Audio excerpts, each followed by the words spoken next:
The US Open at the LACC was a total disaster. I'm Dougie from the Golf Clan. Welcome to another video. We have a lot to discuss in this video, but we're just gonna jump right into it and run through the 5 ways in which the USGA completely whiffed with the 2023 US Open. So first, let's talk about what happened. Well, unless you've been living under a rock, if you've been paying any attention to the golf world at all, you'll know that the US Open at LACC received a ton of criticism from the fans, the players, the media, for a lot of different reasons. And in this video, we're going to unpack different ways in which the USGA completely missed in selecting LACC as a US Open venue. Reason number 1, LA as a city. Now, if you've ever been to LA or spent a lot of time out there, you will know that getting around is extremely frustrating. The public transportation system is terrible, traffic is horrendous, the city is just not well designed to move around. Why is that important? Well, when you have fans going to a large sporting event and it's difficult to get around the city, that just affects people wanting to go to big sporting events. And let's also talk about the fact that LA has so many different events going on a particular weekend. And so if you have too many options, then going to a major golf tournament may just not be at the top of your priority list. Whereas in other cities, this would be the major thing going on that weekend and the entire city would rally around it. I don't think that's the case with LA. And even Max Homa was quoted saying that the fans were just louder in Boston last year at Brookline. The fans just didn't have the juice. LA as a sports market is one piece in which the USGA may have whiffed. Comment down below, do you agree that LA fan base just doesn't have the juice that other cities like Boston have? And should that be a consideration for the USGA in selecting US Open venues?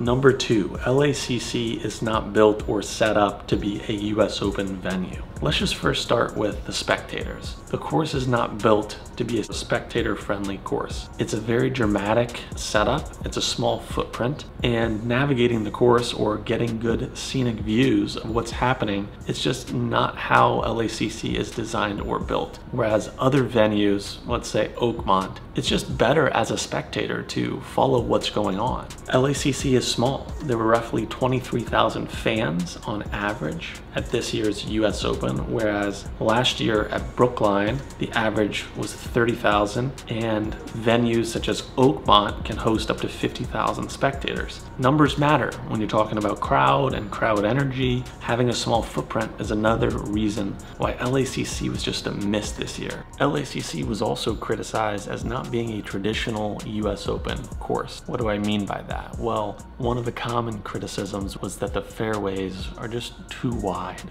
I believe that over 60% of fairways were hit this week at LACC, whereas at traditional PGA venue courses, the average is about 58%.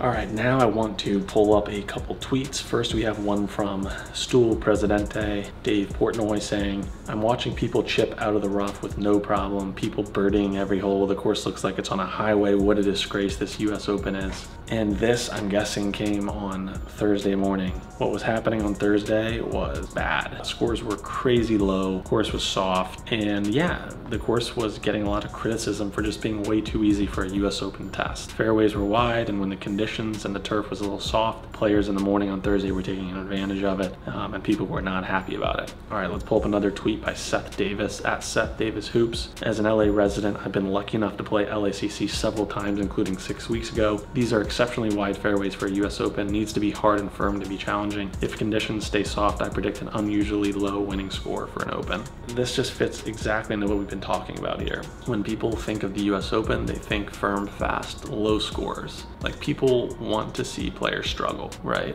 That's kind of what you get excited about as a fan for the US Open, especially when the USGA running all these commercials talking about how it's the hardest test in golf. And then you contrast that with the Xander and Ricky shooting opening round 62, setting the record for the lowest round in US Open history. That did not help its case at all. The USGA kind of set up the course in a way that allowed for a blitzkrieg early on Thursday. So the course immediately, and the USGA immediately were on their back foot. And I don't think they ever got off their back foot after that slow start on Thursday. coming under attack, the course is under attack, and it just kind of opened up this whole can of worms the rest of the weekend.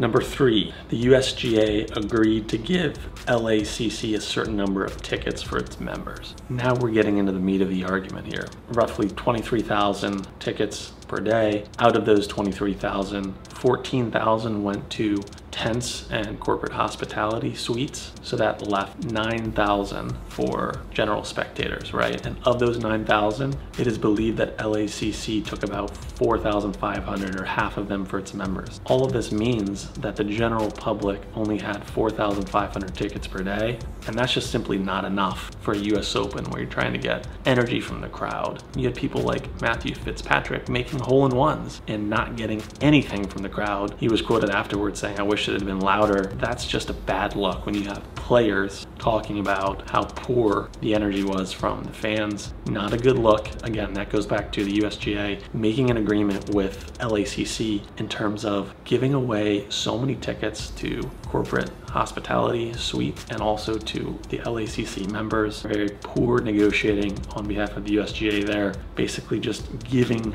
LACC whatever it wanted, possibly taking profits there over creating an atmosphere that was going to be fitting for a US Open. Point number 4, general admission tickets had limited access throughout the grounds. And this was something that came up by a few different folks. A friend of mine on Instagram had commented talking about how he was disappointed that with his general admission ticket, he was restricted from going into certain parts of the course. And that's just disappointing. When you're a spectator at a US Open, you want to have free reign. You want to be able to see the action. You want to be able to cheer for the good golf. But I do know that safety was one of the factors because there's very steep terrain out there with the barrancas, and given the potential safety concerns with letting spectators roam freely, the USGA made it such that as a spectator, you had to stay in certain areas. And so again, it goes back to the setup. The course is not built for spectators. And lastly, point number 5, the USGA letting in fans on the last hole surrounding that 18th green was one of the most ironic scenes I have ever seen before, because you had an event that was dead for 3.5, 4 days, and now all of a sudden you have this scene around the 18th that's supposed to be magical